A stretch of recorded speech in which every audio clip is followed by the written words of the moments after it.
Okay, so this game that we're gonna look at, I played a few days ago. I had the black pieces, and the opening was a Vienna game, which is not an opening I see very often.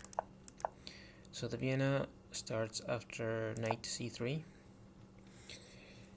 and here I decided to go with d6 because since I don't see this opening very often, I don't really know the theory. So I thought, just develop my pieces.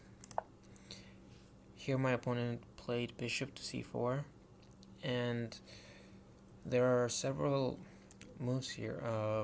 Bishop e7 is one, knight f6 is another move. I decided to play f5, which I know it's a bad move. You can see the engine is already given +1 advantage for white, so I just wanted to point out before I go on that taking is not the way to get an advantage, which seems logical to check and take the pawn. Here rook g7 is good, bishop e6 is also good,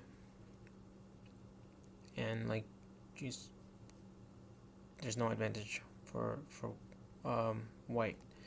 So there's a few ways to get an advantage. D3 is one of the best moves here, and after knight f6, my opponent played this move which I found to be a little strange. Knight ge2. I guess the point is that he wants to go f4 at some point, so I'm just gonna develop my pieces with bishop e7, and now my opponent castled, and well, now he really is getting ready to push the f pawn, so I decided to stop that idea by playing f4 myself. Although the engine suggests this variation with c6, and if takes f4, and this is a very interesting position. It's a very complicated position. I wouldn't go for this simply because my king is still stuck in the center and the position is about to open up. White is preparing to take on e5, and because this bishop is on this diagonal, it's obviously not legal for me to castle. So it may only be a small advantage for white, but from a practical point of view, it's getting a little scary. So after f4, he went king h1, which I thought was a critical loss of tempo. I think he's just wasting moves, and now you can see that black is the one who has a small advantage. So I was very happy to see this move. So I just continue developing my pieces with knight to c6. And here my opponent played another very strange move, knight to d5. I tell my students not to move the same piece twice in the opening, and this bishop hasn't moved, this rook hasn't moved, so why are you moving this knight? It just doesn't really make much sense. And well, okay, I am gonna do the same thing because those pieces haven't moved and I am moving the knight, but there's a very good reason behind my move. The reason is I want to get rid of this bishop, which is very strong and which is preventing me from castling. So it's not that I'm just moving the knight there for just on a whim, basically. So he takes the knight, which is very strange. I thought he was going to take the bishop, and I don't like this move simply because now he's wasted. If you count the moves, I play knight f6, which is one move, but he went from b1 to c3 to d5 to f6, so that's 3 moves. So he captured a piece that's only moved once, whereas his piece had moved 3 times. So he's just losing more time. And well, if a capture isn't forced or fantastic, then it's foolish. So don't do that. I recapture with the bishop, and now my opponent played a very strange move. This is just a blunder. Although because it's a blitz game, I was a little worried that maybe there was something that I was missing after, for instance, taking, knight takes, maybe there's something with queen h5, or but no, there's really nothing.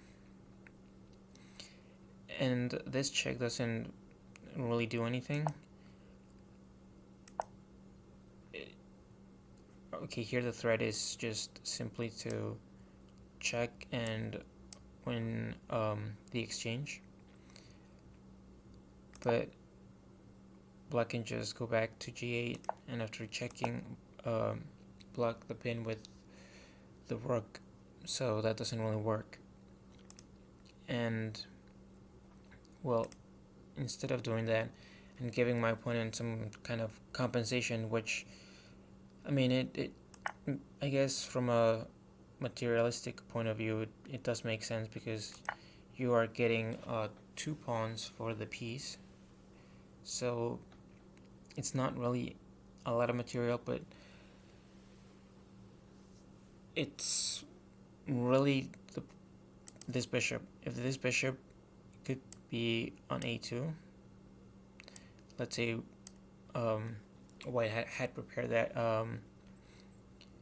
the bishop retreat with a3 and then retreating the bishop, then you can make an argument that white does have compensation for the piece, simply because black won't be able to castle, and in this position, well, obviously that's not the case. I'm gonna capture the bishop, and because of that, there's really no compensation for white, which is why you can see the -5 evaluation. So after that move, I took the bishop instead, the other bishop, and after recapturing, now I took the bishop on f4. The point is that because I have more material, then I want to trade pieces so that the endgame is pretty much winning for me, and it would be a simple way to win without taking any risk. So he took the pawn. Here I took the pawn on b2. The reasoning is that by taking this guy, now there would be this isolated pawn, this one, and this one. So now they're all weak. And well, it doesn't work tactically because of queen h5 check, and if you play something that looks logical like g6, then you just lose a bishop. So that's why in this position castling was the better move. And after something like rook b1, you could still take the pawn. The point is that if you take the rook, now you can recapture the knight, and black is still up a piece. But after bishop b2, my opponent played this move, which seems logical, but it misses the tactic that would give him a better position. So here I just retreat with the bishop. I'm attacking the knight, and the bishop is protected by this pawn, and I am potentially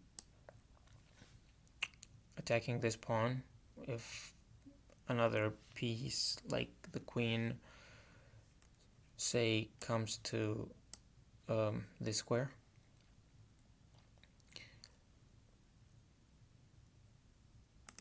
And here my opponent checked, but I had seen this move when I moved the bishop to e5, because the bishop is actually protecting the rook, so I didn't mind the check. And after g6, the better move was to just go queen h6. But instead he took the pawn, and after taking, I guess he realized that he can't take the rook because it's defended by the bishop. So you have to take the pawn. But here I realized that after king f8, there's really no danger for black. And here my opponent played a really bad move. It's a blunder. And if you want to pause the video, this is forced mate in 6 moves, as you can see. So I'm going to assume that you pause the video if you wanna try and solve it. But I'm just gonna show the solution, or maybe you saw the. So rook takes, check, and after taking, queen h4, king back, it's the only move, and after check, again, rook f2, only move. Then you take with the queen, and it doesn't matter whether the king goes to h1 or h2. Queen h4 is checkmate. So I thought it was a nice sacrificial attack. And well, the opening, I mean, was not something to be proud of, but then again, it's a blitz game, so it doesn't really matter. Thank you for watching, and I will see you again next time.